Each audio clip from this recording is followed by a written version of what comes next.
नमस्कार। केजीएस के online platform पर आप सभी का स्वागत है। और आज हम लोग पेपर सॉल्व करने वाले हैं दिसंबर 2025 में जो अभी यूजीसी नेट सोशियोलॉजी का पेपर हुआ है उसमें जो प्रश्न आए हुए हैं, आंसर की आ गई है। तो हम लोग सारे प्रश्न देखेंगे और प्रश्नों को सॉल्व करेंगे। चलिए ज़्यादा बात ना करते हुए हम लोग अपना पेपर को सॉल्व करते हैं। और ये जो पेपर है बच्चा, ये दिसंबर 2025 का पेपर है, ठीक है। यहाँ पर हमें पहला प्रश्न दिया गया है, हम लोगों को बहुत अच्छे से प्रश्नों को पढ़ना है और उनको सॉल्व करेंगे हम लोग, ठीक है। एक एक प्रश्न को हमसे सबसे पहला प्रश्न पूछा गया है कि जूलियथ बटलर की पुस्तक का हमें मिलान करना है। द एस फायरस्टोन और बेल हुक्स और बेडी फ्रीडन। तो हमें इसमें देखना है कि इनके द्वारा लिखी गई पुस्तकें कौन सी हैं। तो हम देखते हैं कि जो जूलियथ बटलर हैं, इन्होंने पुस्तक लिखी है जेंडर ट्रैवल। इन्होंने पुस्तक लिखी है gender travel feminism and the sub version of identity. फिर हम देखते हैं जो फायरस्टोन की पुस्तक है the dialectic of the sex. और फिर हम देखते हैं बेडी फ्रीडन की पुस्तक है द फेमिनाइन मिस्टिक। और जो आपके जो बेल हुक्स हैं, इनकी पुस्तक है ain't a woman black women and feminism. तो ये इसका सही आंसर बच्चा ए है। इसका सही आंसर क्या हो जाएगा? ए। और ये क्वेश्चन आया हुआ था मैच करने के लिए दिसंबर 2025 का यह पेपर है जिसको हम लोग सॉल्व कर रहे हैं। जूलियथ बटलर की पुस्तक है जेंडर ट्रैवल और एस फायरस्टोन की पुस्तक है the dialectic of the sex. Bell hooks की पुस्तक है आइट अ वुमेन। बेडी फ्रीडन की पुस्तक है द फेमिनाइन मिस्टिक। अब हम अगले प्रश्न पर चलते हैं और देखते हैं। आप लोग अपने मैच कर लीजिएगा आंसर और यहाँ पर बताइएगा कि किसके कितने क्वेश्चन सही हो रहे हैं, जिसके आधार पर मैं आकलन कर सकूं कि मेरिट कितनी जा सकती है, ठीक है। चलिए अब हम और आगे चलते हैं और देखते हैं। द गिफ्ट पुस्तक जो है, द गिफ्ट पुस्तक है मार्शल मॉस की। तो अपन को याद रखना है द गिफ्ट पुस्तक किसकी है? मार्शल मॉस, यानी ए का तीसरा। ए का क्या हो जाएगा? तीसरा। फिर हमसे पूछा जा रहा है the great transformation the political and economic origin of our times. तो इसका सही आंसर हो जाएगा कार्ल पोलाइनी। इसका सही आंसर क्या हो जाएगा? Karl Polanyi. फिर हमसे पूछा जा रहा है property relation reuniting the anthropological trading. इसका सही आंसर हो जाएगा सी हॉर्न। और फिर हमसे पूछा जा रहा है Indian working essays on society and economy. ये पुस्तक जो है वो है बारबरा हैरिस वाइट की पुस्तक, ठीक है। तो इसका सही आंसर अपना जो है वो है आंसर सी, इसका सही है, ठीक है। ये बुक और उनके राइटर के क्वेश्चन यूजीसी में पूछे ही जाते हैं, ये हमें याद रखना है। ये बहुत क्वेश्चन हमारे यहाँ आते हैं। तो दो क्वेश्चन अभी तक हम लोगों ने सॉल्व किए और दोनों क्वेश्चन राइटर्स और उनकी बुक के बारे में हमसे पूछा गया है, ठीक है। अब अगला प्रश्न जो हमारा है वो हम देखते हैं। ये वाला तो हम लोग द गिफ्ट वाला सॉल्व कर ही चुके हैं। अब नेक्स्ट प्रश्न पर चलते हैं और ये हमारा है 53 क्वेश्चन। हमसे पूछा जा रहा है कि इमाल दुर्खीम के अनुसार निम्नलिखित में से किसकी वृद्धि होने से समाज में श्रम विभाजन का वर्धन होता है या श्रम विभाजन समाज में बढ़ता है। तो इमाल दुर्खीम ने श्रम विभाजन पर ही पीएचडी किया था। तो इमाल दुर्खीम इसमें बात करते हैं भौतिक घनत्व की मात्रा में बढ़ने से श्रम विभाजन होता है, नैतिक घनत्व में बढ़ने से श्रम विभाजन होता है, मात्रा में बढ़ने से श्रम विभाजन होता है, लेकिन उन्होंने उपभोक्तावाद की बात नहीं की है। यानी इसका सही आंसर हो जाएगा बी, यानी ए बी और सी सही है। इसका सही आंसर क्या है? ए बी सी, और ए बी सी इसका सही आंसर होगा। अब हम लोग नेक्स्ट प्रश्न पर चल रहे हैं और अगला प्रश्न हमारा है 54 यानी 54। ये क्वेश्चन आईडी भी आप यहाँ पर देख सकते हो और इसी के आधार पर आप मिलान भी कर लीजिएगा, ठीक है। अगला प्रश्न है कि वह स्थिति जिसमें अल्प अवधि लाभ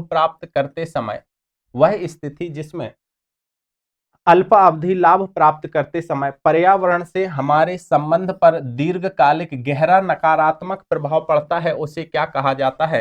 तो इसे कहा जाता है बेटा पर्यावरणीय घाटा। इसे क्या कहा जाता है? पर्यावरणीय घाटा, ठीक है।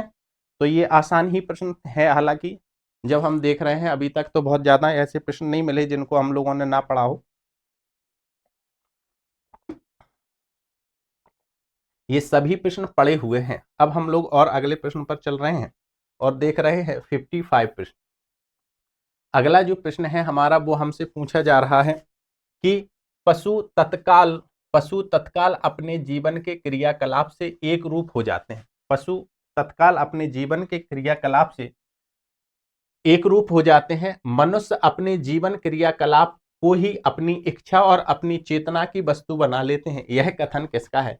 तो यहाँ पर बात कहीं ना कहीं हमें कमोडिफिकेशन ऑफ जो कमोडिफिकेशन ऑफ उन्होंने कहा है कि चीजों का वस्तुकरण हो रहा है। फेटिज्म ऑफ कमोडिफिकेशन की बात किसने की थी?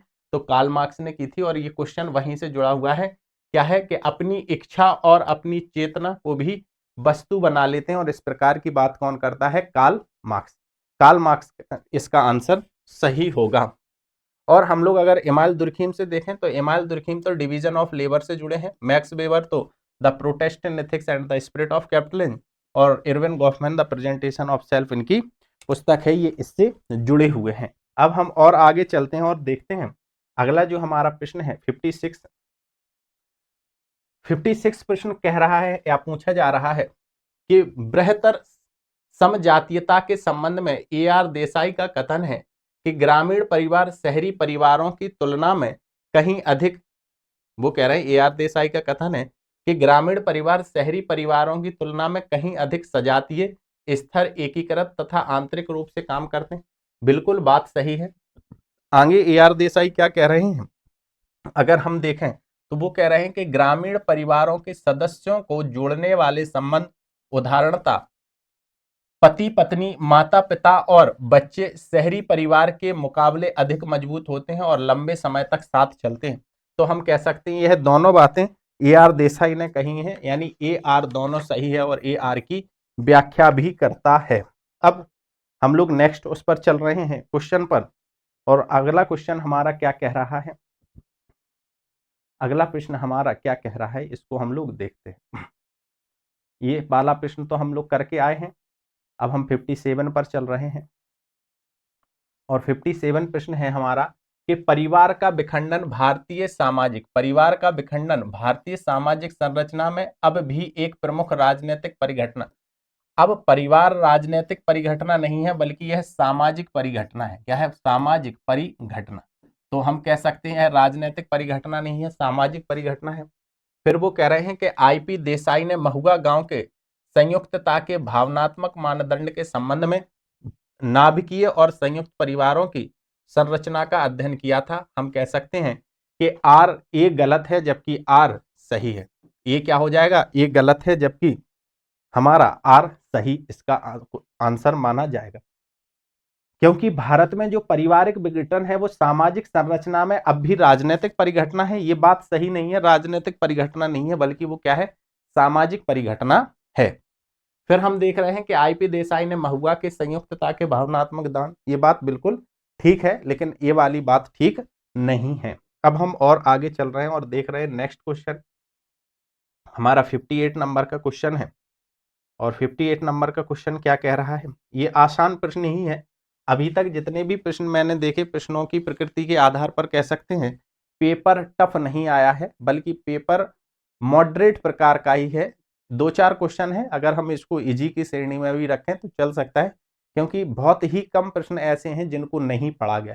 सारे प्रश्न हमने भी पढ़ाए हैं, और अगर आप कहीं और भी पढ़ते हैं तो हर टीचर ने ये प्रश्न आपको पढ़ाए होंगे। ठीक है, बहुत ही हम कहें कि मॉडरेट लेवल का पेपर है। इजी तो पेपर नहीं होता है, कितना भी इजी आ जाए, लेकिन हार्ड पेपर, ये हार्ड की श्रेणी में पेपर नहीं आता। मेरिट भी इसमें ऊपर जाने की संभावना है।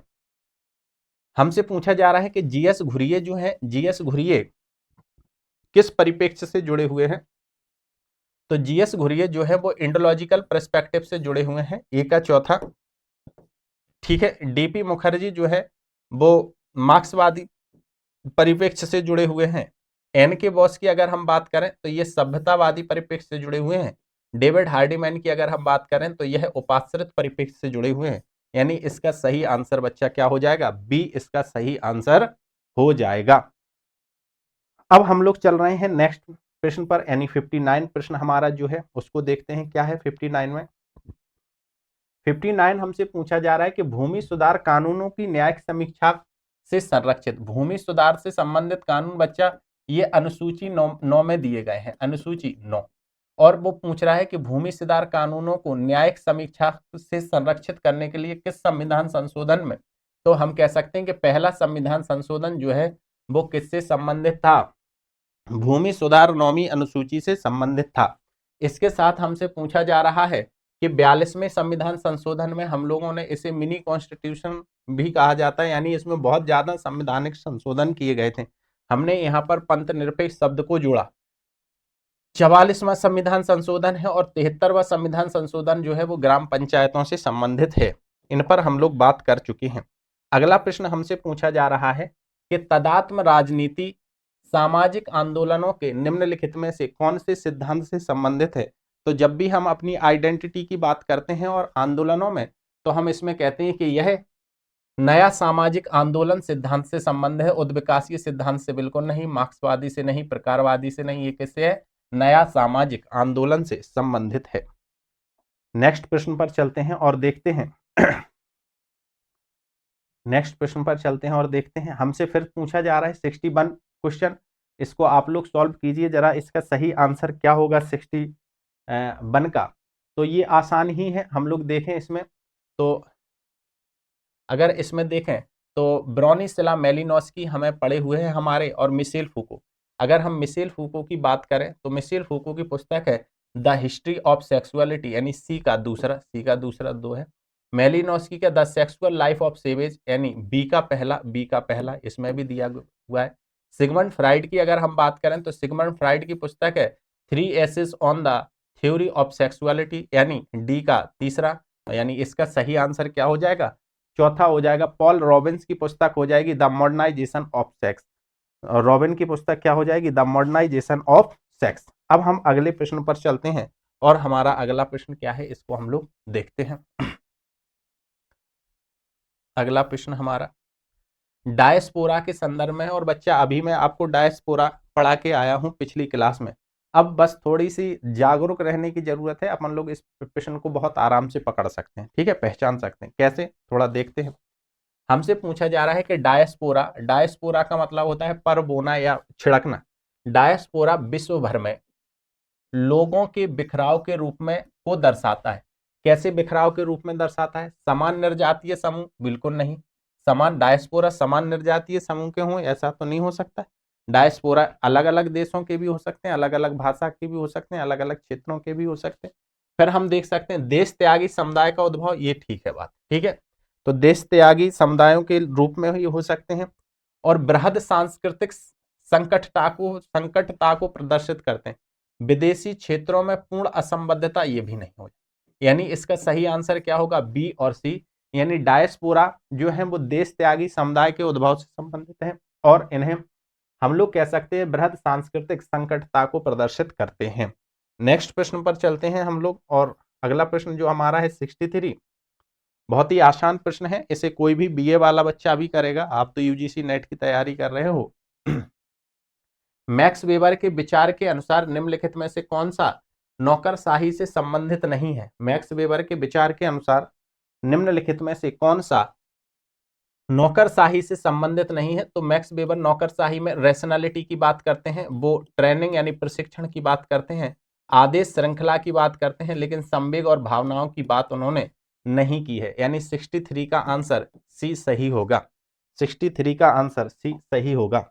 अब हम अगले प्रश्न पर चल रहे हैं, और हमारा अगला प्रश्न है बच्चा, हमें यहाँ पर कुछ पुस्तकें दी गई हैं और उन पुस्तकों के अनुसार मिलान करना है। तो इरविन गॉफमैन की अगर हम पुस्तक की बात करें तो the presentation of self and everyday life, यह पुस्तक किसकी है, इरविन गॉफमैन की है। मिशेल फूको की अगर हम बात करें तो इन्होंने डिसिप्लिन एंड पनिश पुस्तक लिखी है, डिसिप्लिन एंड पनिश, यानी बी का चौथा दिया गया है। और हैबरमास जो है वो क्रिटिकल स्कूल से जुड़े हुए हैं, इनकी पुस्तक है the theory of communicative action, इन्होंने संचार क्रिया का सिद्धांत दिया। आर के मर्टन की अगर हम बात करें तो social theory and social structure से ये जुड़े हुए हैं, यानी इसका सही आंसर सी होगा, यानी इसका सही आंसर सी होगा। अब हम लोग चलते हैं 65 नंबर के क्वेश्चन पर, और 65 नंबर का क्वेश्चन क्या कहता है इसको हम लोग बहुत अच्छे से देखते हैं। 65 नंबर का क्वेश्चन जो है वो पूछा जा रहा है कि मार्क्स ने तर्क दिया कि पूंजीवाद एक अंतर्निहित रूप से अस्थिर प्रणाली है। पूंजीवाद एक अंतर्निहित रूप से अस्थिर प्रणाली है, बात तो ठीक है, कार्ल मार्क्स ने ऐसी बात की है। वो कहते हैं कि पूंजीवादी प्रणाली के आंतरिक विरोधाभास वृद्धिशील रूप से प्रखर हो जाता है, ये बात भी ठीक है। कार्ल मार्क्स कहते हैं कि संरचना में जो है वो आंतरिक द्वंद्व पाया जाता है, इसी आंतरिक द्वंद्व के कारण सुपर स्ट्रक्चर में भी परिवर्तन होता है, और इन दोनों की बात कार्ल मार्क्स ने की है, यानी ए आर दोनों सही है, ए आर की व्याख्या करता है, यानी ए आर दोनों सही हैं और ए आर की क्या कर रहा है, व्याख्या कर रहा है। अब थोड़ा सा और आगे चलते हैं, ठीक है, अब थोड़ा सा और आगे चलते हैं और हम लोग देखते हैं अपने नेक्स्ट प्रश्न को। अगला प्रश्न हमारा कौन सा है, अगला प्रश्न जो आ रहा है हमारा 66, और 66 में हमसे पूछा जा रहा है कि निम्नलिखित में से किसने 1940 में पूर्वी संयुक्त राज्य अमेरिका के एक प्रसिद्ध शहर यानी मैक्सिको के स्ट्रीट गैंग का क्लासिकीय निर्जातीय अध्ययन किया। मैंने ये वाईटी पर कई बार पढ़ाया हुआ है, और इसका सही नाम है WF वाइट। WF वाइट ने किया था अध्ययन। बिलूमर जो है वो सिंबॉलिक इंटरेक्सिज्म से जुड़े हुए हैं, और बी मेलिनोस्की जो है ये भी एथनोग्राफिकल स्टडी से जुड़े हुए हैं, लेकिन इन्होंने ट्रेवियांडा द्वीप समूह का अध्ययन किया था। बच्चा इसका सही आंसर क्या है, इसका सही आंसर है आपका सी, ठीक है, WF वाइट, ठीक है, WF वाइट इससे जुड़े हुए हैं। अब हम लोग अगले प्रश्न पर चलते हैं, और हमारा अगला प्रश्न है 67। 67 में हमसे कहा जा रहा है कि निम्नलिखित में से कौन से शब्द एंथनी गिडेंस ने प्रयोग नहीं किए। तो एंथनी गिडेंस से संबंधित शब्दावली नहीं है। इन्होंने आधुनिकता को रिफ्लेक्टिव सोसाइटी कहा है, बिल्कुल कहा है, कई बार पढ़ाया हुआ है। आधुनिकता को इन्होंने जागरनाट कहा है, बिल्कुल कहा है, रनवे सोसाइटी भी कहा है, लेकिन ये एलिनेशन की बात बिल्कुल नहीं करते, यानी जहां जहां डी है उसको काट देंगे, तो सही आंसर हमारा क्या बचेगा बच्चा, ए, यानी एंथनी गिडेंस अपनी शब्दावली में सिक्वेंस्ट्रेशन की बात करते हैं, वो जागरनाट की बात करते हैं, और रिफ्लेक्सिविटी की भी बात करते हैं। अब हम और आगे चल रहे हैं, अगला क्वेश्चन हमारा 68 है, और 68 क्वेश्चन में हमसे कहा जा रहा है कि हम देखें, 68 क्वेश्चन हमसे कह रहा है कि समृद्धि का समाजशास्त्र यानी समृद्धि का तर्कशास्त्र संसार का एक आशावादी दर्शन बताता है, ठीक है, आशावादी दर्शन को लगाता है, ट्रांसलेट गलत है। वो कह रहे हैं समृद्धि का तर्कशास्त्र संसार को एक आशावादी दर्शन बताता है, जो प्रदर्शित करता है कि लोगों ने अधिक उत्पादक प्रौद्योगिकी का निर्माण करके अपने जीवन में सुधार किया है। बिल्कुल बात ठीक है, यहां तक कोई दिक्कत नहीं है। अगला हमसे पूछा जा रहा है कि पर्यावरणविद इसका विरोधी तर्क देते हैं, पर्यावरणविद इसका विरोधी तर्क देते हैं कि समृद्धि की सीमाएं लिमिट ऑफ ग्रोथ होनी चाहिए, ताकि पर्यावरणीय निपात से बचा जा सके। बात दोनों सही है, लेकिन दोनों एक दूसरे की व्याख्या नहीं कर रही हैं। बात दोनों की सही है, लेकिन दोनों एक दूसरे की व्याख्या नहीं कर रहे हैं। अब हम अगले प्रश्न पर चलते हैं, प्रश्न है 69। 69 में हमसे पूछा जा रहा है कि भारत में सामाजिक परिवर्तन और विकास, भारत में सामाजिक परिवर्तन और विकास के सिद्धांत में जी मिर्डाल यानी गुन्नाल मिर्डाल की स्थिति निम्नलिखित में से कौन सी सही है। उन्होंने समृद्धि की सार्वभौमिक अवस्था की बात की, बिल्कुल नहीं की। उन्होंने संचयी परिवर्तन की बात की है, बिल्कुल वो बात करते हैं। वो पारस्परिक समृद्धि की बात करते हैं, बिल्कुल उन्होंने बात की है। इसके साथ हम लोग देखते हैं वो चक्रीय कारण प्रभाव की, यानी बी और डी इसकी सही है। उन्होंने संचयी परिवर्तन की बात की थी, और हम देखें चक्रीय कारण प्रभाव की बात की थी, यानी इसका सही आंसर बच्चा बी होगा, यानी संचयी परिवर्तन और चक्रीय कारण प्रभाव की उन्होंने बात की है, चक्रीय कारण प्रभाव की उन्होंने बात की थी। अब हम और अगले नेक्स्ट प्रश्न पर चलते हैं। हमारा नेक्स्ट प्रश्न हम देखते हैं, ये 70 नंबर का प्रश्न है।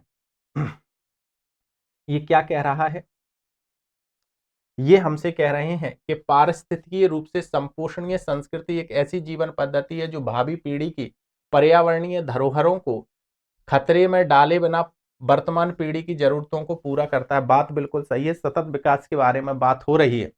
फिर हमसे कहा जा रहा है जोखिम समाज एक ऐसा समाज है जिसमें प्रौद्योगिकी और वैश्वीकरण के कारण भिन्न मात्रा में जोखिम होते हैं, दोनों सही हैं, लेकिन ये इसकी व्याख्या नहीं करता है, क्योंकि अगर हम लगा देते हैं इनके बीच में तो हम सही व्याख्या, देखो बच्चा पहली वाली लाइन भी सही है और दूसरी वाली लाइन भी सही है, लेकिन पहली वाली लाइन का कथन का कारण सही तरीके से व्याख्या नहीं कर रहा है, ये दोनों एक दूसरे से संबंधित नहीं है, इसलिए हम कह सकते हैं कथन कारण दोनों सही हैं, लेकिन कथन कारण की व्याख्या नहीं करता।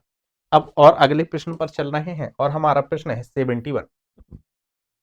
71 में क्या कहा जा रहा है, हमसे पूछा जा रहा है कि क्रिक और मिलर के अनुसार यह निर्दिष्ट करने का एक प्रयास कि कोई पद्धति विशेष किस सीमा तक निरंतर समान माप या परिमाप को दर्शाती है, इसको इस अव्यवहारिक विश्वसनीयता कहा जाता है।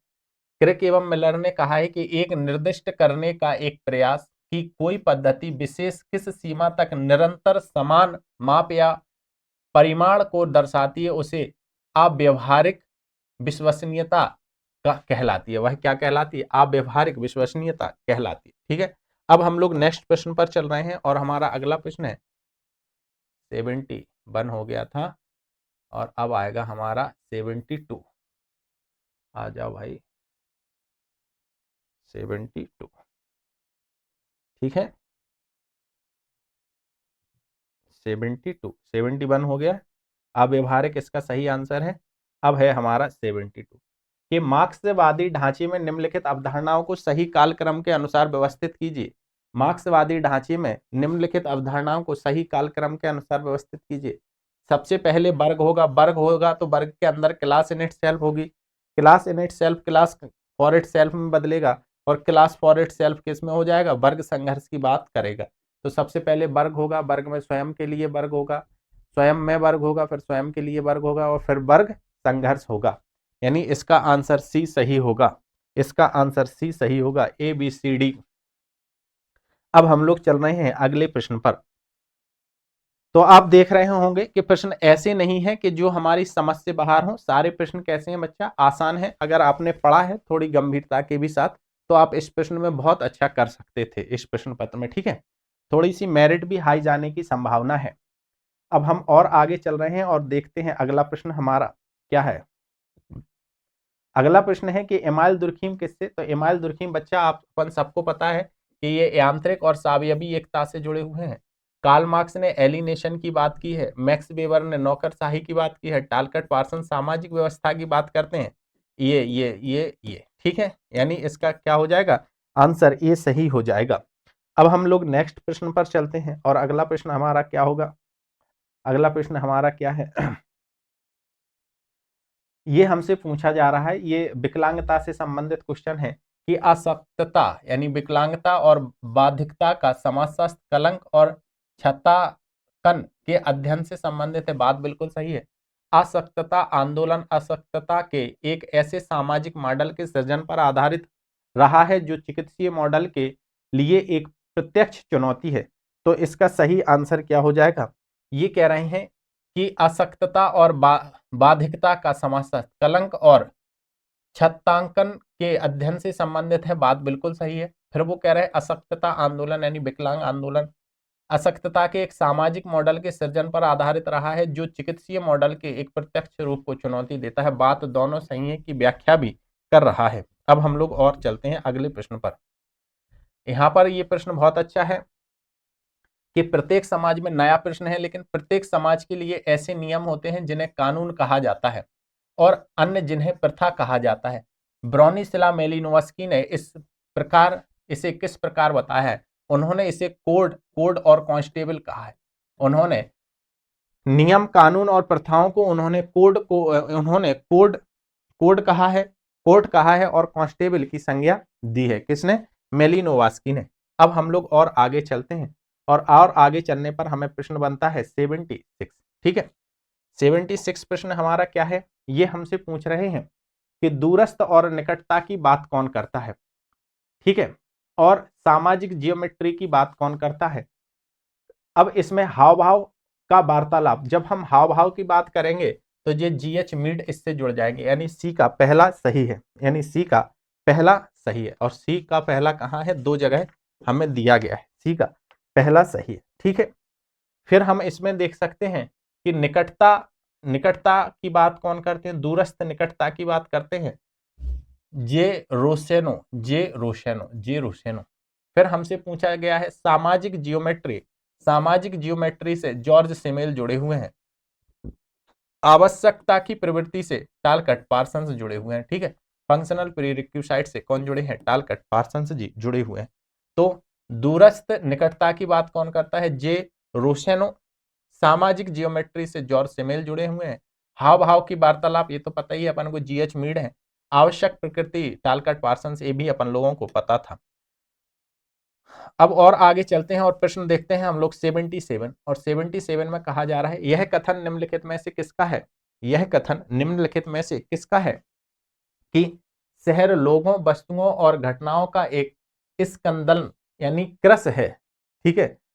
अब कहीं भी अगर आपको क्रस कहना है किसी के लिए तो संदलन, संदलन कहलाना, उसको क्या कहना है, संदलन। क्रस के लिए क्या शब्द का प्रयोग करना है, संदलन।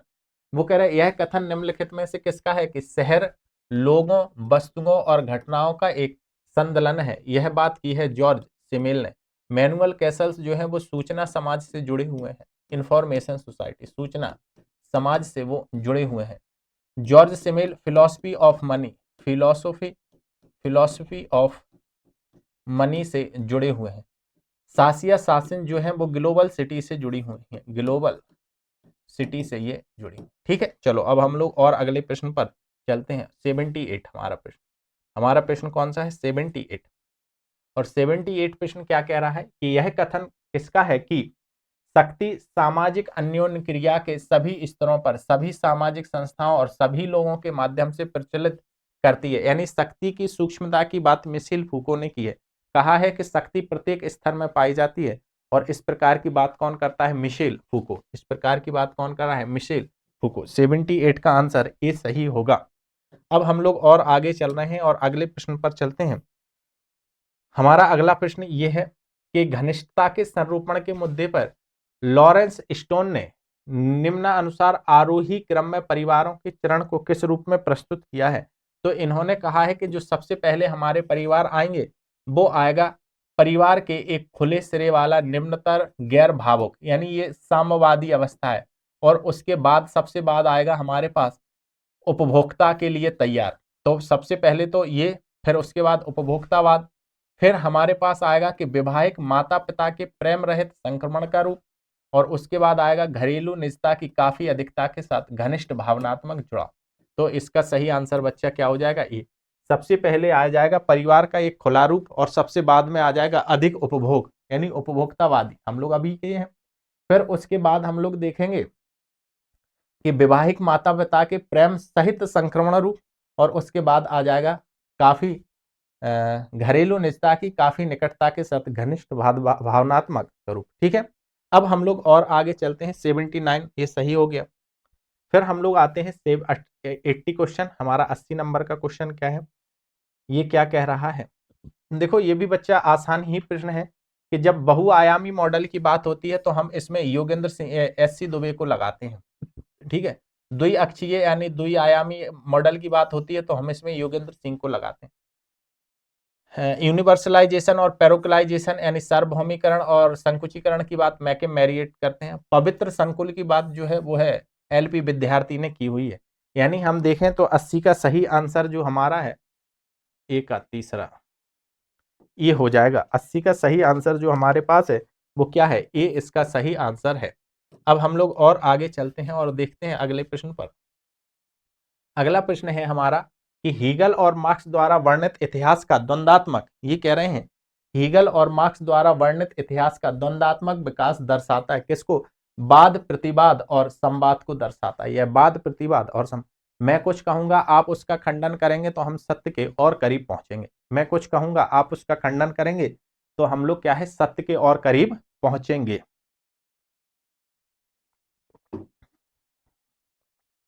अब अगले प्रश्न पर चल रहे हैं और हमारा अगला प्रश्न है 82।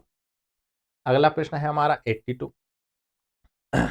82 में हमसे जीएस घुरिये की कुछ पुस्तकें दी गई हैं और हमसे पूछा है इनके कालक्रम के अनुसार व्यवस्थित कीजिए। तो जीएस घुरिये की इंडियन साधु जो है वो 1953 की है। ठीक है। आई एंड अदर एक्सप्लोरेशन, इनकी पुस्तक जो है वो 1977 में आई हुई है।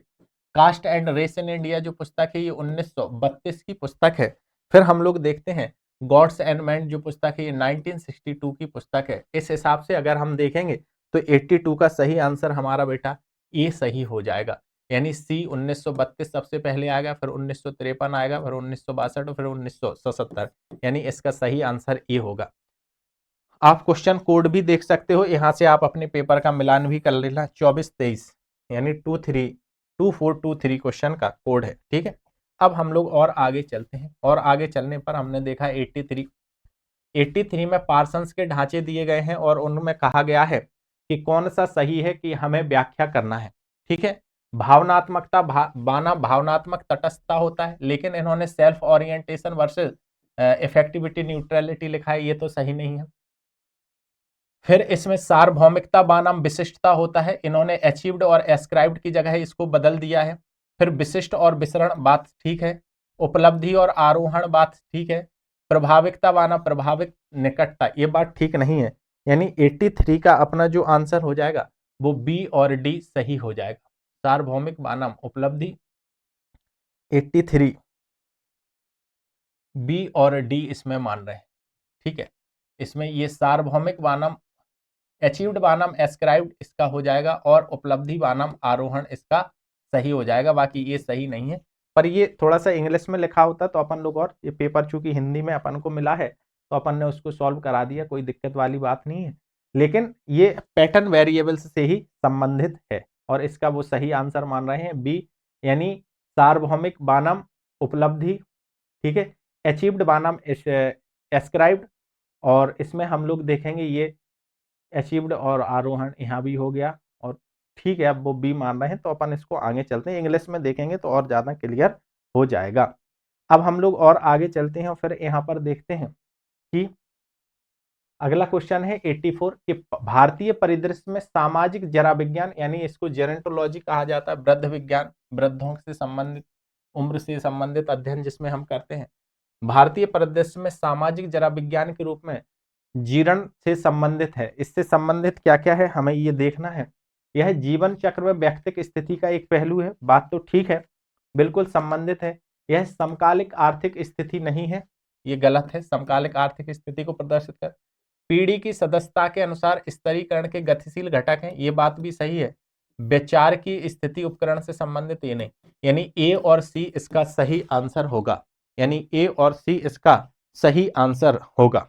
अब हम और आगे चलते हैं और अगले प्रश्न को देखते हैं 85, और 85 में हमसे क्या कहा जा रहा है कि नगर संबंधन न केवल विशिष्ट व निवैयक्तिक हैं, वो हमसे कह रहा है कि नगर संबंध न केवल विशिष्ट निवैयक्तिक होते हैं बल्कि वे स्वार्थ पर आधारित होते हैं।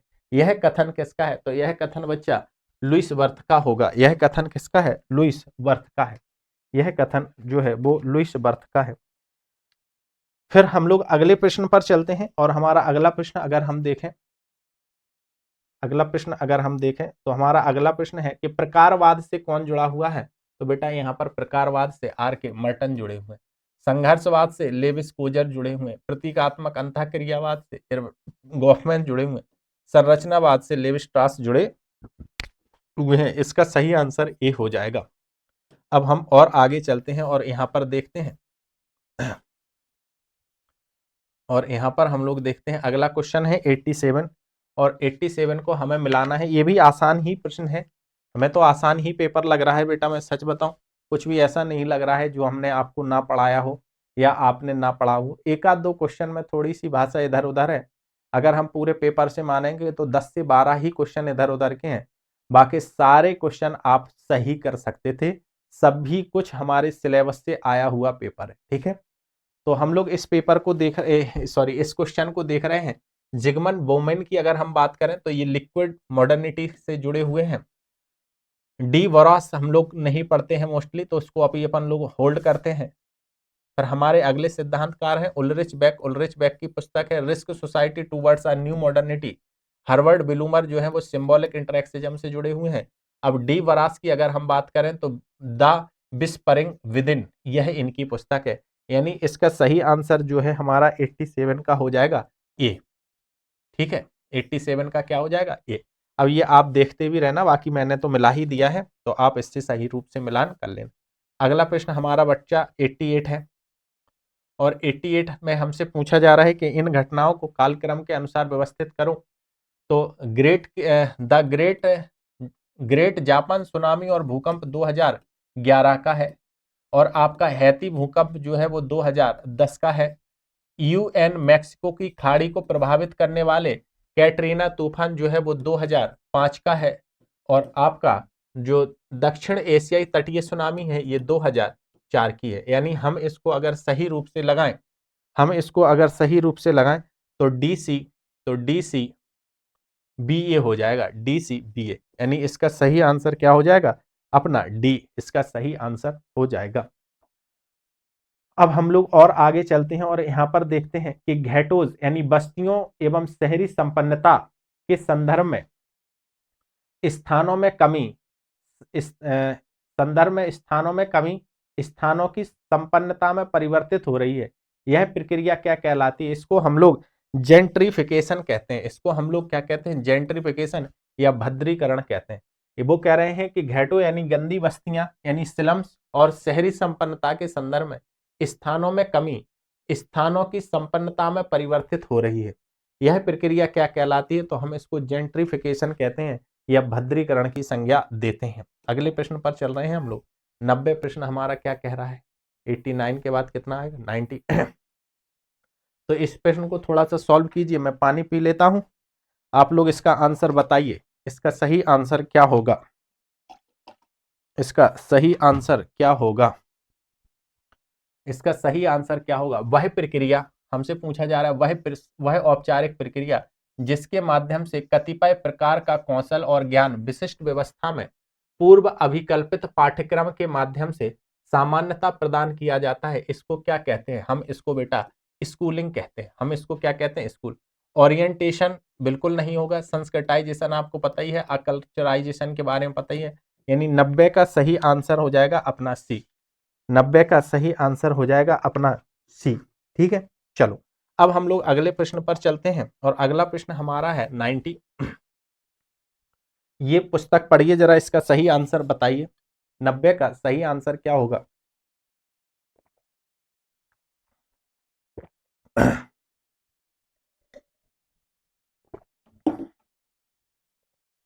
90 का सही आंसर क्या होगा?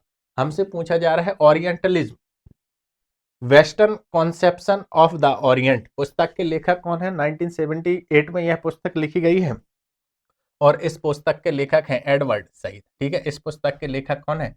Edward Said. अब हम लोग अगले प्रश्न पर चल रहे हैं, और हमारा अगला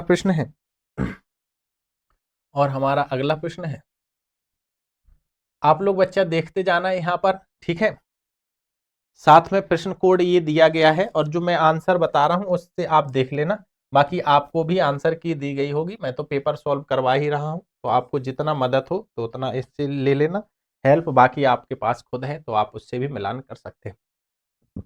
पृथ्वी ग्रह को स्वयं एक जीवित संरचना के रूप में देखा जाना चाहिए। पृथ्वी ग्रह को स्वयं एक जीवित संरचना के रूप में देखा जाना चाहिए, जिसके भीतर मानव प्रत्येक अन्य प्रजातियों को महत्वपूर्ण भूमिका अदा करनी है। यह कथन किस अवधारणा से जुड़ा हुआ है?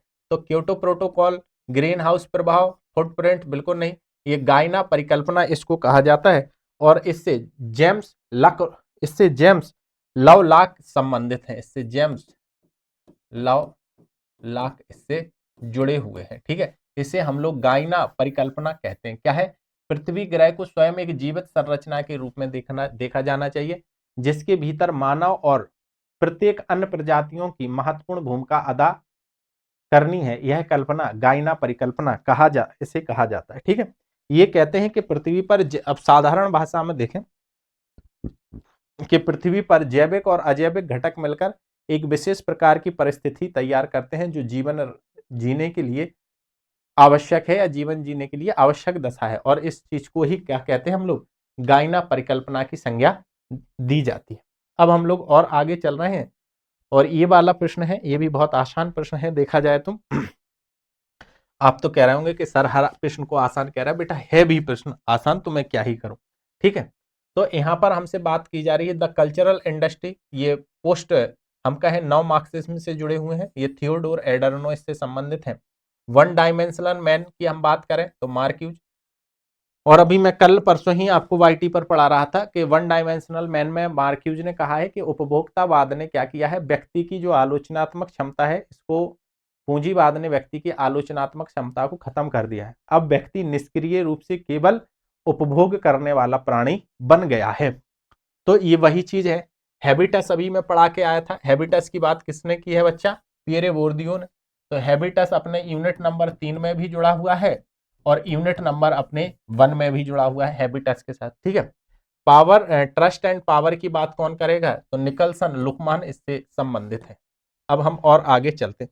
अब इसका सही आंसर क्या होगा, 93 का हम लोग देख लेते हैं। इसका सही आंसर हो जाएगा बच्चा ए। नेक्स्ट हम लोग प्रश्न पर चलते हैं। हमारा अगला प्रश्न क्या होगा कि इमाइल दुर्खीम के अनुसार धर्म का सबसे प्रारंभिक स्वरूप कौन सा है। तो इमाइल दुर्खीम के अनुसार धर्म का सबसे प्रारंभिक स्वरूप जो है वो टोटमिज्म है। और इमाइल दुर्खीम जब धर्म का सिद्धांत देते हैं तो the elementary forms of the religious life, उसमें इन्होंने धर्म का सिद्धांत प्रस्तुत किया था और कहते हैं धर्म पवित्र वस्तुओं से जुड़े कर्म कांडों की एक व्यवस्था है। नेक्स्ट हम लोग चलते हैं 94 पर। 94 हो गया, 95 पे ये पी कोलिंडा वाला प्रश्न है। पीएम कोलिंडा पीएम कोलिंडा ने फैमिली के कितने प्रकार बताए हैं, तो बच्चा पीएम कोलिंडा जो है इन्होंने फैमिली के 5 प्रकार बताए थे, जिसमें पीएम कोलिंडा जो बात करते हैं ये 5 प्रकार के परिवारों की बात करते हैं। और इन्होंने यहाँ पर जो बात की है वो की है सब न्यूक्लियर फैमिली की बात की है, इन्होंने सप्लीमेंटेड सब न्यूक्लियर फैमिली की बात की है, और इन्होंने सप्लीमेंटेड लीनियल ज्वाइंट फैमिली की इन्होंने बात की हुई है। तो पी कोलिंडा जो है इन्होंने 5 प्रकार के परिवार का क्लासिफिकेशन किया था। ठीक है, अब हम लोग और आगे चलते हैं। अब हालांकि मैं 5 प्रकार के क्लासिफिकेशन में बता सकता हूं, लेकिन यहाँ पर इसलिए नहीं बता रहा हूं, फिर कभी इसको और अच्छे तरीके से एनालिसिस करेंगे तो उसमें हम लोग इसको सॉल्व कर लेंगे। लेकिन आज हमें आंसर की आई हुई है तो अपन लोग केवल थोड़ा सा आंसर पे ही फोकस करते हैं, बाकी थोड़ी बहुत व्याख्या मैं आपको साथ में बताएं। लेकिन पी कोलिंडा ने 5 प्रकार के परिवार बताए थे, और सब न्यूक्लियर फैमिली की बात करते हैं, सप्लीमेंटेड सब न्यूक्लियर फैमिली की बात करते हैं, और ज्वाइंट सप्लीमेंट्री ज्वाइंट फैमिली की इन्होंने बात की थी। अब 96 प्रश्न पर चलते हैं बच्चा। और 96 प्रश्न जो है ये कह रहे हैं मुझसे, 96 प्रश्न हमसे हम लोगों से पूछा जा रहा है 96 में कि यह कथन कि मैंने कभी भी अपनी स्कूलिंग को अपनी शिक्षा के मार्ग में नहीं आने दिया, मैंने कभी भी अपनी स्कूलिंग को अपनी शिक्षा के मार्ग में नहीं आने दिया, यह कथन किसका है, तो यह कथन है बेटा मार्क ट्वेन का। यह कथन किसका है, मार्क ट्वेन का है। अब हम लोग और आगे चलते हैं और देखते हैं अगले प्रश्न पर। ये मीडिया से संबंधित कुछ किताबें दी गई हैं, हमें इन किताबों का ईयर बताना है। तो आर जेनकिन की पुस्तक है convergence culture, where old the new media collide. यह पुस्तक जो है वो बच्चा 2006 में लिखी गई है, यह पुस्तक जो है वो 2006 में लिखी गई। एस कोहेन की पुस्तक है the social manufacture of news, the social manufactures of news, deviance social problem and the mass media. यह जो पुस्तक है ये 1973 में लिखी गई। फिर है R M कीवल R J Mayar, the phone hacking scandal, journalism and trial. यह पुस्तक जो है बच्चा वो 2014 में लिखी गई, यह पुस्तक जो है वो 2014 में लिखी गई। और B S McKeval and G M Martin, school violence the media's and criminal justice responses. यह पुस्तक जो है बच्चा वो 2005 में लिखी गई है, यह पुस्तक जो है वो 2005 में लिखी गई है। और इस हिसाब से अगर हम देखेंगे तो हमारा सही आंसर बी हो जाएगा। इस हिसाब से अगर हम देखें तो हमारा सही आंसर सी हो जाएगा, यानी बी बी बी के बाद हमारा आ जाएगा डी, और डी के बाद हमारा आ जाएगा ए, और फिर आ जाएगा हमारा सी। ठीक है, चलो अब हम और आगे चलते हैं। और आगे चलने पर हमने देखा अगला प्रश्न हमारा जो है कि पियरे बोर्दियो की कुछ किताबें दी गई हैं और हमें इन किताबों को उनके कालक्रम के अनुसार लगाना है। पहले एक ट्रेंड चलता था जिसमें हमें मिशेल फूको की पुस्तकों को लगाना होता था क्रम से, अब हमसे अन्य सिद्धांतकारों, तो ये ट्रेंड अपन को याद रखना है कि सिद्धांतकारों की पुस्तकों को थोड़ा कालक्रम के अनुसार भी दिमाग में बसाने का प्रयास करना है। यहाँ पर हम आते हैं तो सबसे पहले हमें पुस्तक मिलती है the logic of practice. The logic of practice पुस्तक जो है वो 1980 की है। यह पुस्तक कब की है बच्चा? 1980 की। An invitation to reflexive sociology, यह पुस्तक जो है वो 1992 की है। यह पुस्तक जो है वो 1992 की है। Outline of the theory of practice outline of the theory of practice जो पुस्तक है ये 1972 की है। और मैस्कुलिन डोमिनेशन जो है वो 1998 की पुस्तक है। इस हिसाब से देखें तो 98 का हमारा सही आंसर ए हो जाएगा। 98 का सही आंसर हमारा ए हो जाएगा। अब हम और आगे चलते हैं, फिर से देखते हैं द लॉजिक ऑफ प्रैक्टिस जो है वो 1980 की है। An invitation to reflexive sociology 1992 की है। Outline of the theory of practice 1972। Masculine domination जो है वो 1998 की पुस्तक है। अब हम लोग चलते हैं अगले प्रश्न पर। अगला प्रश्न हमारा 1999 है, 1999 नहीं 99 है। ये तो ऑफर रहते हैं किसी चीज पर, 1999 फलाना 99 ढेकाना, ठीक है। ये तो हमारा 99 नंबर का क्वेश्चन है। इसको हम लोग देख रहे हैं कि एंथोनी गिडेंस के अनुसार निम्नलिखित में से कौन सा आधुनिकता से संबंधित नहीं है। तो आधुनिकता से संबंधित क्या नहीं है? तो एंथोनी गिडेंस जो है वो डिस्टेंसिएशन की बात करते हैं, बिल्कुल करते हैं। उन्होंने डिसएम्बेंडिंग की बात की है, बिल्कुल की है। उन्होंने रिफ्लेक्सिविटी की बात की है, बिल्कुल, लेकिन वो सी की बात नहीं करते हैं। तो इसका सही आंसर बच्चा क्या हो जाएगा? सी आंसर सही। और ये सब मैंने YT पर आपको पढ़ाया है, ठीक है। YT पर, क्लास की तो बात अलग ही है। क्लास में तो मैंने आपको सारी चीजें बताई ही है। वहां तो मतलब आप कह ही नहीं सकते कि मैंने चर्चा ही नहीं की, वहां तो मैंने की ही है चर्चा, है ना। फिर अब हम लोग और आगे चलते हैं और देखते हैं हमारा अगला क्वेश्चन कि इरविन गॉफमैन निम्नलिखित में से किन पुस्तकों के लेखक हैं। The presentation of self in Irwin Goffman की ये पुस्तक है, याद रखना है। Centre problem in social theory ये एंथोनी गिडेंस की पुस्तक है, एंथोनी गिडेंस की पुस्तक है। स्ट्रेटेजिक इंटरेक्शन जो है वो गॉफमैन की पुस्तक है, ये भी गॉफमैन की पुस्तक है, ये गॉफमैन की पुस्तक नहीं है। एनकाउंटर्स भी गॉफमैन की पुस्तक है, यानी बी हटा दीजिए। तो हमारा इसका सही आंसर हो जाएगा 100 का ए, ठीक है। 100 का सही आंसर ये हो जाएगा कि ये सारी पुस्तकें इरविन गॉफमैन की हैं।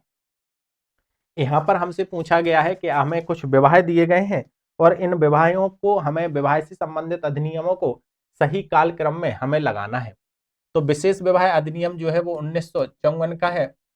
हिंदू विवाह अधिनियम जो है वो 1955 का है। Hindu minority and the guardians अधिनियम जो है ये आपका जो है वो 1956 का है, 1956 का है। और ये जो पारसी अधिनियम है ये आपका 1865 का है, 1865 का। इस हिसाब से अगर हम देखें तो सही आंसर हमारा डी हो रहा है, यानी बी पहले आ जाएगा, फिर आ जाएगा हमारा डी, फिर सी, फिर ए, ठीक है। चलो अब हम और आगे चलते हैं, अगले प्रश्न पर चलते हैं। 102 प्रश्न है हमारा प्रश्न नंबर 102। और 102 पर अगर हम बात करें तो पीटर ब्लाउ जो है वो विनिमय सिद्धांत से जुड़े हुए हैं। और पीटर ब्लाउ का क्वेश्चन है कि पीटर ब्लाउ इस बात पर जोर देते हैं कि नैतिक मानक के बजाय आत्मरहित आदान प्रदान की अर्थ आवश्यक शर्त है, बिल्कुल सही बात है। और फिर हमसे पूछा जा रहा है इसमें कि पीटर ब्लाउ सामाजिक आदान प्रदान शब्द को स्वैच्छिक अन्योन्य क्रिया तक सीमित करने को वरीयता देते हैं और इस प्रकार अंतरात्मा की मांग के परिणाम स्वरूप होने वाले कार्यों को इसमें बाहर रखते हैं। यानी हम कहें कि 102 में ए आर दोनों कथन सही है, ए आर की सही व्याख्या करता है। पीटर ब्लाउ जो है वो सामाजिक विनिमय सिद्धांत से जुड़े हुए हैं, अमेरिकन है। पीटर ब्लाउ इस बात पर जोर देते हैं कि नैतिक मानदंडों के बजाय आत्मरहित आदान प्रदान आवश्यक शर्त है, बिल्कुल ठीक है। पीटर ब्लाउ सामाजिक आदान प्रदान शब्द को स्वैच्छिक अन्योन्य क्रिया तक सीमित करने की वरीयता देते हैं और इस प्रकार अंतरात्मा की मांग के परिणाम स्वरूप होने वाले कार्यों को इससे बाहर रखते हैं, बात बिल्कुल सही है। ठीक है, चलो अब हम और आगे चलते हैं। अब हम और आगे चलते हैं। ठीक है, एससी दुबे वाला क्वेश्चन पूछा गया है और एससी दुबे 6 स्तरीय वर्गीकरण की बात करते हैं। उन्होंने शास्त्रीय परंपराओं की बात की है, ठीक है, उन्होंने राष्ट्रीय परंपराओं की बात की है, ठीक है, क्षेत्रीय, राष्ट्रीय, शास्त्रीय, लेकिन वो रेडिकल परंपराओं की बात नहीं करते, वो ओरिएंटलिस्ट परंपराओं की बात नहीं करते हैं, वो क्षेत्रीय और राष्ट्रीय की तो बात करते हैं, यानी ए और ई सही हो जाएगा। उन्होंने शास्त्रीय, राष्ट्रीय और प्रदेशिक, शास्त्रीय, राष्ट्रीय,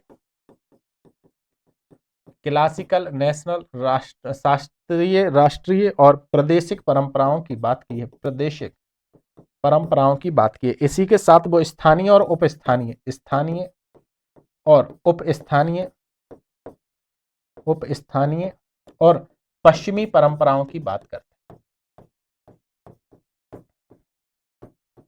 यानी हम कहें कि एससी दुबे ने कितने प्रकार की 6 परंपराओं की बात की है। वो कैसी करते हैं कि शास्त्रीय परंपराएं हैं, राष्ट्रीय परंपराएं हैं, प्रादेशिक परंपराएं हैं, स्थानीय परंपराएं हैं, स्थानीय उप परंपराएं हैं और हमारी पश्चिमी परंपराएं हैं।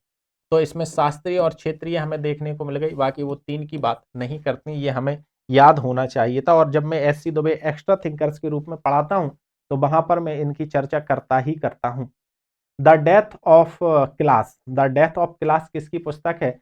तो इसका सही आंसर होना चाहिए अपना सी, जैन पक्कुल्लसी और मालकॉम बाटर्स, ठीक है, Malcolm Water. The death of class याद रखना है, 1996 में यह पुस्तक आई थी, 1996 में यह पुस्तक आई थी। अब हम और आगे चलते हैं और हमसे पूछा जा रहा है कि निम्नलिखित में से किसने भौतिक और गैर भौतिक सामाजिक तथ्यों का उल्लेख किया। अब बिल्कुल आसान ही प्रश्न है, इसमें अपन लोग क्या ही चर्चा करेंगे, भौतिक और गैर भौतिक सामाजिक तथ्यों की बात दुर्खीम करते हैं, भौतिक और गैर भौतिक सामाजिक तथ्यों की बात दुर्खीम करते हैं। और आगे चलते हैं और हम इसमें देखते हैं, हमारा अगला प्रश्न है, यहाँ पर आपदाओं से संबंधित बात हमसे पूछी गई है 106 में कि आपदाएं कुछ दी गई हैं और उन आपदाओं को हमें सही कालक्रम के अनुसार व्यवस्थित करना है। मैक्सिको की खाड़ी में बीपी ऑयल विस्फोट, टोरी कैनियस ऑयल सिकल, और फिर हमसे पूछा गया है चारनोबिल नाभिकीय, ये तो अक्सर पूछे जाते रहते हैं, और यूनियन कार्बाइड पेस्टिसाइड विस्फोट भोपाल। तो जो भोपाल वाली घटना है ये तो 1984 की है, अपन लोगों को याद भी है, 2 से 3 दिसंबर। चारनोबिल की घटना है ये 1986 की घटना है, और टेरी कैन्यास की जो घटना है ये 1967 की घटना है, 1967, और मैक्सिको की 2010 की घटना है, 2010 की। यानी इसका सही आंसर जो हो जाएगा वो हो जाएगा BDCA, BDCA। ठीक है, चलो अब हम और आगे चलते हैं और प्रश्न हम लोग लगाते हैं 107वां, 107, ओ कहां पर चले गए भाई, 107। यहाँ पर कुछ आंदोलन दिए गए हैं, हमें इन आंदोलनों को उनके क्रम में लगाना है। मोपला आंदोलन 1921 का है, नक्सलवाड़ी आंदोलन 1967 का है, नील आंदोलन जो है वो 1860 के लगभग है, 59 और लगभग 60 का है, ठीक है, और तेभागा आंदोलन 1946-47 का है, ठीक है, 46-47 लिखा रहता है। तो अब हम इस हिसाब से देखेंगे, अगर तो इसका आंसर हो जाएगा हमारा CDCDA ठीक है, इस हिसाब से हमारा सही आंसर क्या हो जाएगा, सी। अब हम लोग नेक्स्ट चलते हैं, फिर एक क्वेश्चन नंबर 8। यहाँ पर हमसे पूछा जा रहा है कि निम्नलिखित में से किसने समाजशास्त्र में, ये कह रहे हैं निम्नलिखित में से किसने समाजशास्त्र और अन्य सामाजिक विज्ञानों के दार्शनिक मूल आधारों के बारे में व्यवस्थित विवरण दिया और विषयों के संकीर्ण खांचे में ज्ञान का कोष्टीकरण नहीं करने की वकालत की। तो इसकी बात करते हैं राधा कमल मुखर्जी। राधा कमल मुखर्जी ने कहा है कि हमें इंटरडिसिप्लिनरी समाजशास्त्र बनाने की आवश्यकता है, हमें बहुविषयक, हमें एक घटना को कई विषयों से, कई दृष्टिकोणों से देखना चाहिए। बहुत ज्यादा डिस्कशन हम इस पर नहीं कर रहे हैं, अभी हम केवल आपको आंसर बता रहे हैं, फिर 1-2 दिन बाद मैं इसको फिर से सॉल्व करवाऊंगा लाइव क्लास में और इसमें हम लोग सभी प्रश्नों को फिर से सॉल्व करेंगे, ठीक है। अभी तो केवल आंसर चेक कर लीजिए आप और अपना स्कोर मुझे कमेंट बॉक्स में जरूर बताइएगा।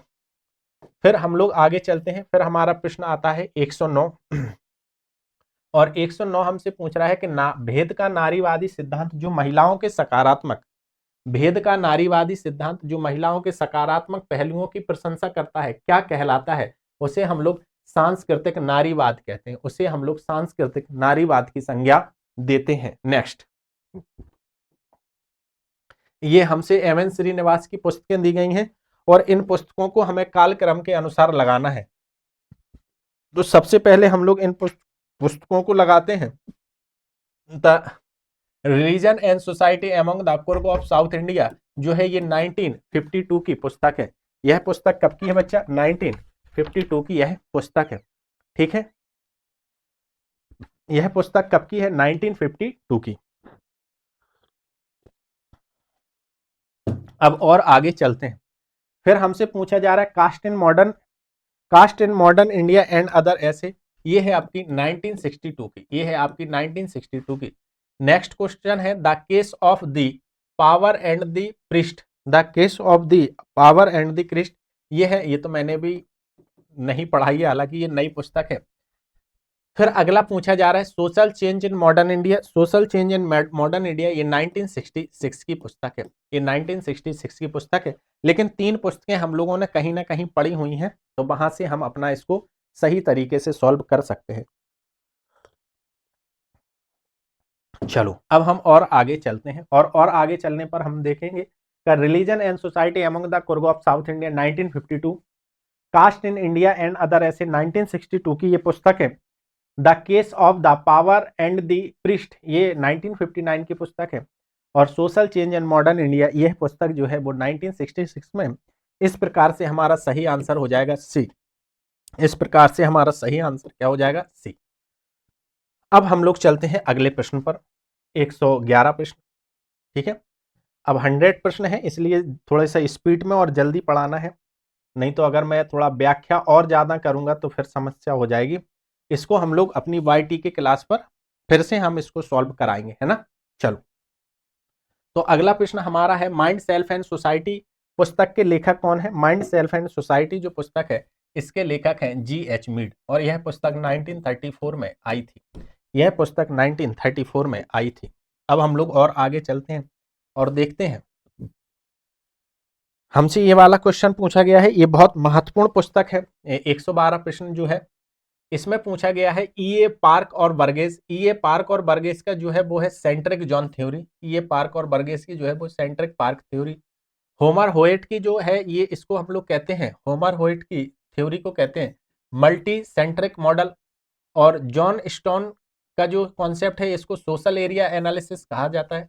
और आपका हैरिस ई उलमान को जो हम लोग कहते हैं ये सेक्टर मॉडल से जुड़े हुए हैं, ये आपके मल्टी सेंट्रिक मॉडल से जुड़े हुए, नहीं गलत हो रहा है। अब हम इसको फिर से देखेंगे, यानी ए का चौथा हो जाएगा, ए का चौथा हो जाएगा यानी सेंट्रिक जोन थ्योरी।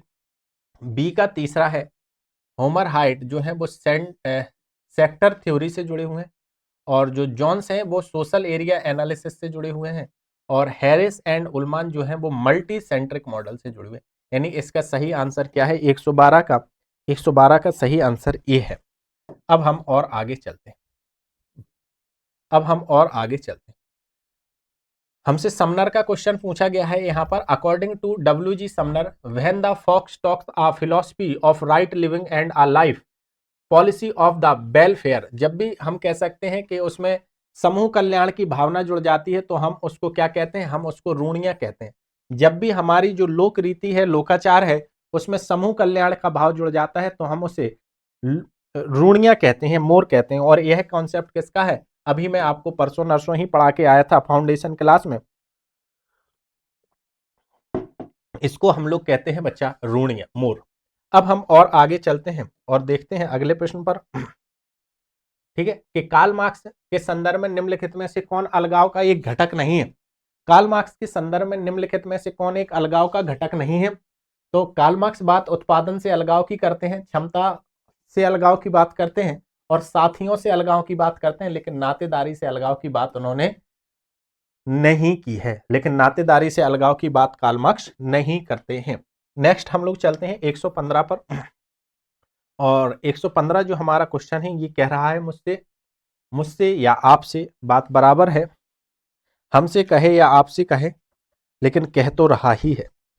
और क्या कह रहा है ये 115 क्वेश्चन हमसे कि निम्नलिखित में से किसने द्विभाजित चेतना, ठीक है, द्विभाजित चेतना यानी बिफ्रक्टेड कॉन्सियसनेस की संकल्पना किसने दी? तो ये जो है इससे जुड़े होंगे आपके डैरोथी ई स्मिथ, डैरोथी ई स्मिथ इससे जुड़े हुए हैं, डैरोथी ई स्मिथ इससे जुड़े हुए हैं। नेक्स्ट हम लोग चलते हैं अगले प्रश्न पर। ये कह रहे हैं कि एंथनी गिडेंस का तर्क है कि आधुनिकता एक गतिशील घटना नहीं है। गलत। आधुनिकता एक गतिशील घटना है। संरचनाकरण की बात भी उन्होंने की और उसमें गतिशीलता के पक्षों को वो शामिल करते हैं। और यहाँ पर हमसे कह रहे हैं कि आधुनिकता एक गतिशील घटना नहीं है, यानी ये गलत है, ये सही नहीं है, तो आर सही है। फिर आधुनिकता एक जागरनॉट समाज में परिवर्तन की गति को बढ़ा देता है, बिल्कुल बात सही है, यानी 116 का डी आंसर सही है, 116 का डी आंसर सही है। नेक्स्ट प्रश्न पर चलते हैं हम लोग 117 पर। और 117 हमसे कह रहा है कि अंतरानुभागिता का अर्थ समाज में लोगों की स्थिति निर्धारण करने वाले लाभ हानि की अतिव्यापी और परस्पर निर्भरता प्रणाली को दर्शाता है। इसको हम लोग कहते हैं अंतरानुभागिता। अंतरा अनुभागिता हम इसको संज्ञा देते हैं, इसको या कहते हैं, ठीक है। अंतरानुभागिता का अर्थ समाज में लोगों की स्थिति निर्धारण करने वाले लाभ और हानि की अति व्यापी और परस्पर निर्भरता की प्रणाली को दर्शाता है, इसे अंतरानुभागिता कहा जाता है। नेक्स्ट और आगे चलते हैं। इमाल दुर्खीम का पहला प्रोफेसर का पद किससे संबंधित था? तो इमाल दुर्खीम जो है पहले प्रोफेसर वो शिक्षा शास्त्र में बने हुए थे। इमाल दुर्खीम जो पहले प्रोफेसर हैं वो बच्चा किससे संबंधित थे? शिक्षा शास्त्र से संबंधित थे। नेक्स्ट हम लोग और आगे चलते हैं और यहाँ पर हम देखते हैं बिलूमर का ये बहुत शानदार क्वेश्चन है कि बिलूमर ने किस हिसाब से सामाजिक आंदोलनों की चरणों को बताया है, तो इसको थोड़ा सा समझेंगे। सबसे पहले लिखो ये सामाजिक उथल पुथल, सामाजिक उथल पुथल, सामाजिक उथल पुथल, इसको हम लोग कहते हैं सोशल अनरेस्ट, सोशल अनरेस्ट, ठीक है। सामाजिक उथल पुथल यानी सामाजिक विक्षुब्धता, यानी सामाजिक विक्षुब्धता, ठीक है। सी इधर आ गया।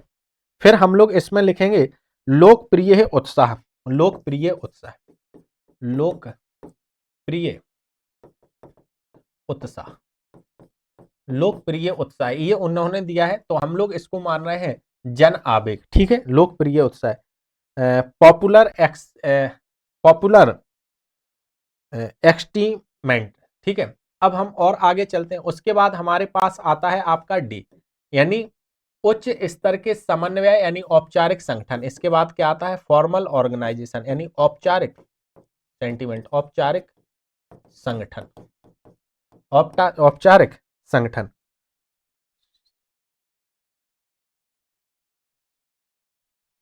फिर उसके बाद हमारे पास आता है संस्थानीकरण चौथे नंबर पर, यानी इसका कुल मिला के सही आंसर जो है वो अपना हो जाएगा बी, बी इसका सही आंसर हो जाएगा, बी इसका सही आंसर हो जाएगा। चलो अब हम लोग नेक्स्ट आंसर क्वेश्चन पर चलते हैं और नेक्स्ट क्वेश्चन हमारा है 120। और यहाँ पर हमसे पूछा गया है कि किसने यह तर्क दिया, यानी किसका कथन है कि महिलाओं का अधीनीकरण औद्योगिकरण के दौरान निजी संपत्ति के उद्भव के साथ साथ आरंभ हुआ है। तो इस प्रकार की बात आपको बच्चा पता ही है, कौन करते हैं? फ्रेडरिक एंजल्स ने की है। इस प्रकार की बात किसने की है? फ्रेडरिक एंजल्स ने की है। अब हम लोग चलते हैं, हर्बर्ट मार्क्यूज को बहुत ज्यादा पूछा जा रहा है। अब हम और आगे चल रहे हैं और देख रहे हैं अगली पुस्तक क्या है। अगली पुस्तक में हमसे पूछा जा रहा है कि प्रीमेटिव क्लासिफिकेशन नामक कार्य में इमाइल दुर्खीम ने एवं मार्शल मॉस ने माना कि संस्कृति केवल तभी संभव होती है जब मानव वस्तुओं के बीच अंतर करने और वर्गीकरण करने में सक्षम हो जाते हैं। तो इसमें मार्शल मॉस हम लोगों को याद रखना है। फिर हम अगला प्रश्न पर चलते हैं और अगला प्रश्न है हमारे पास कि भारतीय ग्रामीण सामाजिक संरचना में संयुक्त परिवार के रूप में काम करते हैं। भारतीय ग्रामीण संरचना में संयुक्त परिवार के रूप में काम करते हैं, उच्च वर्ग के रूप में काम करते हैं, वर्ग संगठनों के प्रवर्तक के रूप में काम करते हैं, शहरी इकोलॉजी के रूप में काम करते हैं, नहीं भैया, आर्थिक और सामाजिक क्षेत्र के रूप में काम करते हैं, राजनीतिक और धार्मिक क्षेत्र के रूप में कार्य करते हैं। अब हम लोग और आगे चलते हैं। फिर हमारा क्वेश्चन है 123। ओ, फिर हमारा क्वेश्चन है 123। हमारा क्वेश्चन है 123। हमारा क्वेश्चन है 123। हमारा क्वेश्चन जो है वो 123 है, और 123 में हम लोग देखते हैं कि आधुनिकता को जागरनॉट, आधुनिकता को जागरनॉट कौन कहते हैं भैया? आधुनिकता को जागरनॉट एंथनी गिडेंस ने है। और modernity is a unfinished project किसने कहा है? हैबरमास ने कहा है। Modernity is a unfinished project. Modernity is a unfinished project की बात करते हैं अपने हैबरमास, लेकिन जागरनॉट की बात एंथनी, इन्होंने रनवे सोसाइटी भी कहा है, रनवे सोसाइटी। चलो भैया अब और आगे चलते हैं, और आगे चलने पर हम आते हैं 124 पर। और 124 जो हमारा क्वेश्चन है ये है, गुडे एवं हॉट के अनुसार मेथड्स इन सोशल रिसर्च। याद रखना है ये पुस्तक किसकी है? गुडे एवं हॉट की, मेथड्स इन सोशल रिसर्च। इसमें इन्होंने सही क्रम क्या बताया है? तो गुडे एवं हॉट का जो सही क्रम है बच्चा, इसमें इन्होंने बिल्कुल सही क्रम दिया ही है हम लोगों को, ठीक है। 124 छूट गया है, 124, 124, हाँ ये वाला प्रश्न छूट गया। चलो इसको पढ़ लेते हैं, ठीक है। तो कैथरीन गफ ने कहाँ का अध्ययन किया, हमें ये देखना है। और एलन बिल्स ने कहाँ का अध्ययन किया? एफजी वैली ने, एफजी वैली ने बिसीपारा गांव का अध्ययन किया था। चलो भैया सी का पहला, सी का पहला 2 जगह, 3 जगह है। कैथरीन गफ ने कहाँ का अध्ययन किया? छोड़ो यहाँ पर है। लुइस ड्यूमा ने कहाँ का अध्ययन किया था? तो इन्होंने किया था अपना परमल्ली कल्लार, परमल्ली कल्लार, ठीक है। कहाँ का अध्ययन किया था? परमल्ली कल्लार का इन्होंने अध्ययन किया था।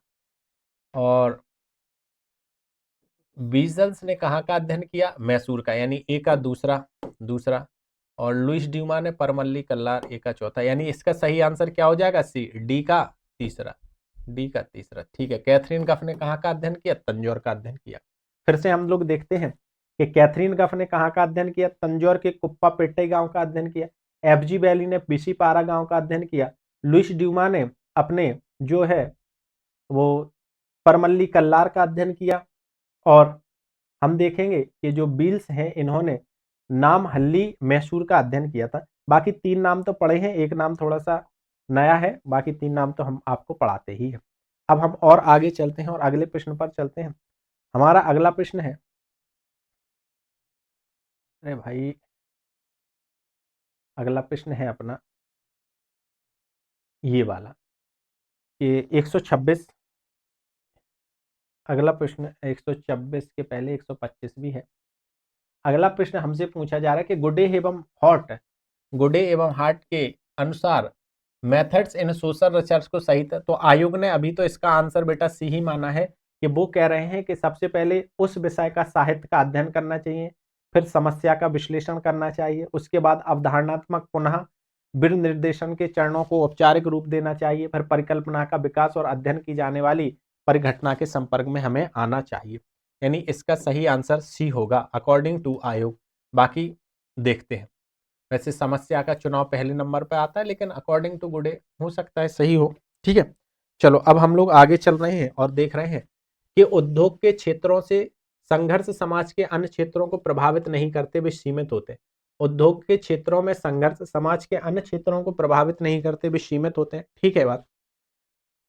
फिर हमसे पूछा जा रहा है कि डेहरेनडार्फ के अनुसार संघर्ष न केवल विनियमित किया जाता है बल्कि विलगित भी किया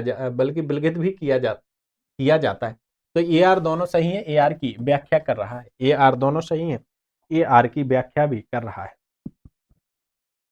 अब हम लोग चलते हैं और आगे, ठीक है। फिर हमसे पूछा जा रहा है, यदि अपराध असंभवी है, यानी अपराध होगा ही समाज में, तो दंड का कार्य क्या है? दंड सामूहिक संवेदनाओं का अनुरक्षण करता है। दंड सामूहिक संवेदनाओं का क्या करता है? अनुरक्षण करता है।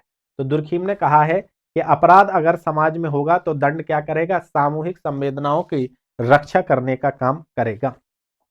फिर है, स्वतंत्रता पश्चात गठित कौन सी समिति बिचौलियों की समाप्ति सहित व्यापक कृषि सुधारों के उपाय से संबंधित है? तो इसे कहते हैं कुमारपा समिति, कुमारपा समिति, ठीक है। बलवंत राय मेहता समिति आपको पता ही है, कोठारी समिति भी पता है, तो इसलिए अपन इसमें सही आंसर इसका क्या हो जाएगा? कुमारप्पा समिति, कुमारप्पा समिति। अब हम और आगे चलते हैं, 129। 129 में हमसे क्या पूछा जा रहा है कि निम्नलिखित में से किसने गुणात्मक तुलनात्मक विश्लेषण, निम्नलिखित में से किसने गुणात्मक तुलनात्मक विश्लेषण QCA शब्दों की चर्चा की है। तो इसकी चर्चा किसने की थी? चार्ल्स रैगन ने की, मैक्स वेबर ने की, निस्बेट ने की या टेलर ने की? तो इसकी चर्चा बेटा की है आपके, अगर हम देखें, चार्ल्स रैगन ने। इसकी चर्चा किसने की है? चार्ल्स रैगन ने इसकी चर्चा की हुई है। अब हम और आगे चलते हैं। और आगे चलने पर हमने देखा मिशेल फूको के अनुसार शक्ति और ज्ञान एक दूसरे से सावयवी रूप से संबंधित होते हैं। बात ठीक है। शक्ति का स्रोत आवश्यक रूप से ज्ञान से उत्पन्न नहीं होता, गलत। शक्ति जो है वो ज्ञान से ही उत्पन्न होती है। जिस व्यक्ति के पास जितनी अधिक शक्ति होती है उसके पास शासन करने की क्षमता उतनी अधिक होती है। यानी हम 130 में कह सकते हैं कि ए हमारा सही है लेकिन आर सही नहीं है। ए हमारा सही है लेकिन आर सही नहीं है।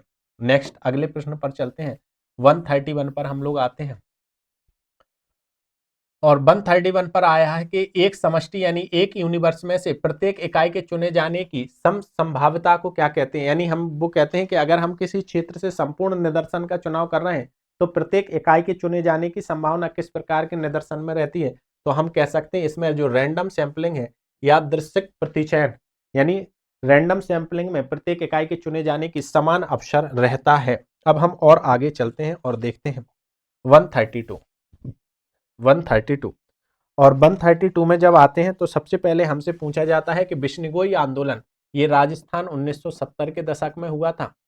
चिपको आंदोलन जो है ये आपका हुआ था 1973 में। साइलेंट वैली आंदोलन हुआ था आपका 1970 के दशक में। और आपका जो नर्मदा बचाओ आंदोलन है ये आपका है 1980 का। तो इस प्रकार इसका अगर हम सही आंसर देखेंगे तो हमारा आंसर हो जाएगा आपका बी, ABCD सही है। ABCD सही है।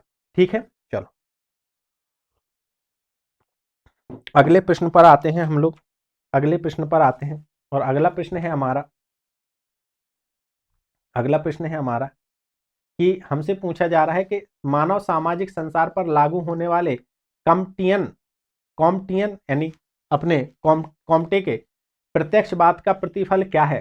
तो कॉम्टे के प्रत्यक्षवाद का प्रतिफल क्या है? ये कहते हैं कि अनुक्रमिक अवस्था के सिद्धांत जिसके माध्यम से ज्ञान की प्रत्येक शाखा से गुजरना होता है। तो इन्होंने यही कहा है, किसने? कॉम्टे ने, कि मानव सामाजिक संसार पर लागू होने वाले कॉम्टे के प्रत्यक्षवाद का प्रतिफल क्या है? अनुक्रमिक अवस्थाओं के सिद्धांत, ठीक है, थियोलॉजिकल, मेटाफिजिकल, पॉजिटिव स्टेट के माध्यम से ज्ञान की प्रत्येक शाखा से हमें गुजरना पड़ता है। इन्होंने कहा कि समाज में परिवर्तन हमारी बौद्धिक अवस्था के आधार पर भी होता है। नेक्स्ट, फिर हम लोग आगे चलते हैं। ये बहुत अच्छा प्रश्न है। अगर हम इसको देखें तो हमसे पूछा गया है कि सैमुअल पी हंटिंगटन की पुस्तक का नाम क्या है? तो सैमुअल पी हंटिंगटन की पुस्तक का नाम है the clash of the civilization. The clash of the civilization यानी सी का पहला 2 जगह दिया गया। फिर हमसे पूछा जाए अर्जुन अप्पादुराई, तो अर्जुन अप्पादुराई की पुस्तक राजस्थान में भी क्वेश्चन आया, modernity at large, cultural dimension of globalization. फिर बेंजामिन वारवार की पुस्तक जो है जिहाद वर्सेस मैकवर्ड। फिर इरविन जेटलिंग की पुस्तक है रीथिंकिंग सोशियोलॉजी। यानी इस प्रकार हमारा सही आंसर ए हो जाएगा। अगले प्रश्न पर चलते हैं बच्चा हम लोग। हमारा अगला प्रश्न है निम्नलिखित में से कौन सा पहलू B.R. अम्बेडकर के बारे में सही नहीं है? सही है, B.R. अम्बेडकर के बारे में सही है। तो B.R. अम्बेडकर वर्ण व्यवस्था में सुधार नहीं, पूर्ण रूप से उन्मूलन चाहते थे। वे वर्ण व्यवस्था की प्रशंसा करते थे, कठोर आलोचक थे। वर्ण व्यवस्था के प्रति उदासीन थे? बिल्कुल नहीं। उन्होंने वर्ण व्यवस्था की निंदा की और जाति के उच्छेदन करना चाहते थे। बात बिल्कुल सही है, यानी इसका बी आंसर सही होगा। अब हम और आगे चलते हैं और देखते हैं कि इन पुस्तकों को कालक्रम के अनुसार लगाइए। आसान प्रश्न है, आप लोग इसको कर लोगे। 136, ठीक है, 136 आसान प्रश्न है। और ये पेपर यूजीसी नेट की जगह मुझे तो लग रहा है जैसे किसी स्टेट के असिस्टेंट प्रोफेसर का एग्जाम हो, उसी लेवल के प्रश्न इसमें बनाए गए हैं। ठीक है, अब हम लोग और आगे चलते हैं और देखते हैं द डिवीजन ऑफ लेबर जो है वो 1893 की पुस्तक है। The elementary forms of the religious life जो है वो 1912 की पुस्तक है। इकोनॉमी एंड सोसाइटी जो पुस्तक है ये 1921 की पुस्तक है। स्पिरिट ऑफ कैपिटलिज्म जो है वो 1905 की पुस्तक है। यानी अगर हम इस हिसाब से देखेंगे तो हमारा सही आंसर हो जाएगा बी। इस हिसाब से देखेंगे तो हमारा सही आंसर हो जाएगा बी।